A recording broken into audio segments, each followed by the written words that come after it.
Welcome back to Steve Robb Reviews. Today's review is going to be all about feeding birds with the suets.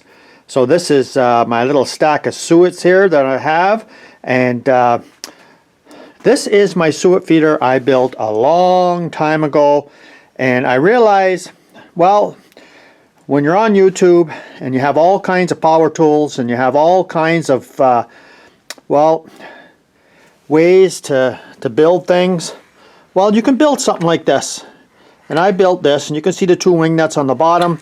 You just pull this bottom plate off, load it up with the suets, and put a little bit of wire on the outside there so they got something to hold on to good, and hang it up, and I can fit 3 suets in there. But that's not what this video is about today. This video is all about, well, not just suets, but we'll get on to something else here, but we're going to talk about this right here. Now, this is just a piece of wire.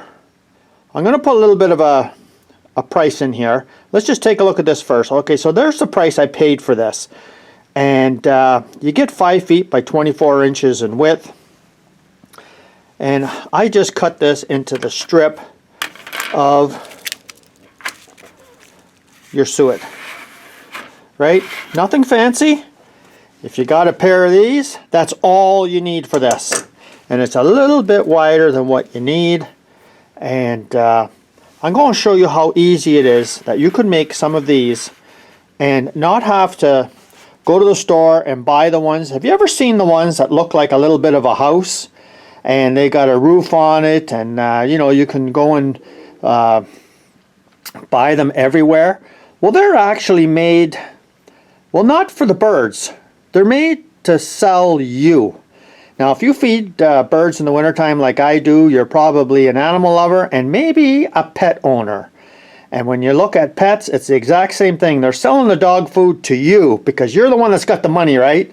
So same as the birds, they're not selling you anything to provide food for the birds, except say like this. Like, I just go to my dollar store and buy these, and they're terrific.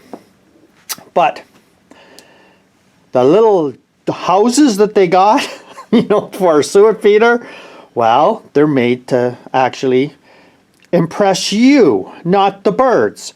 So I'm going to show you today how easy it is to make suet feeder, and I'll tell you what, you can make a lot of suet feeders for this little bit of fencing.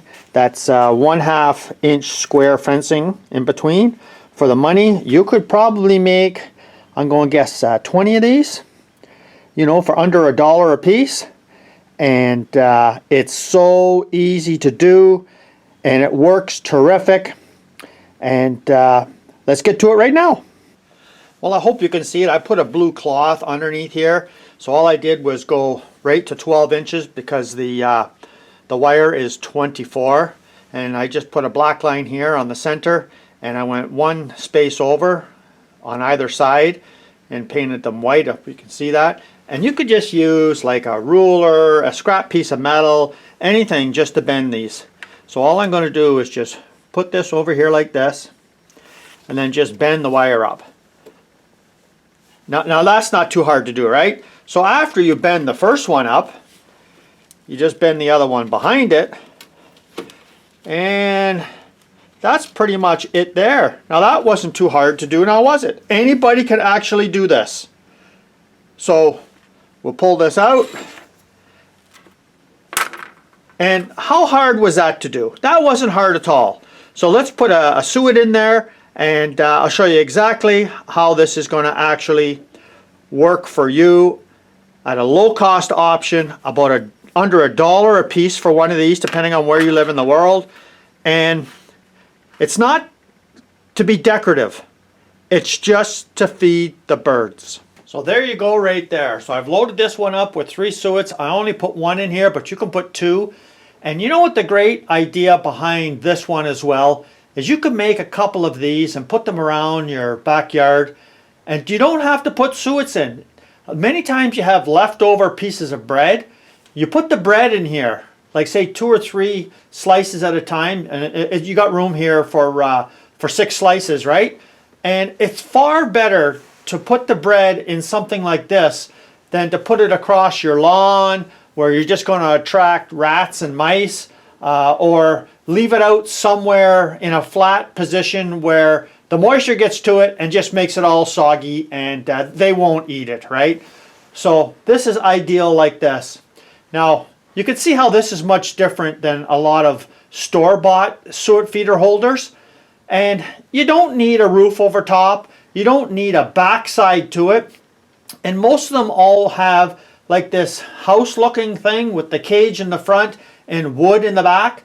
This style here, when you're hanging it up, the wind will blow through it a lot better than a giant sail of this birdhouse looking thing with a cage on the front.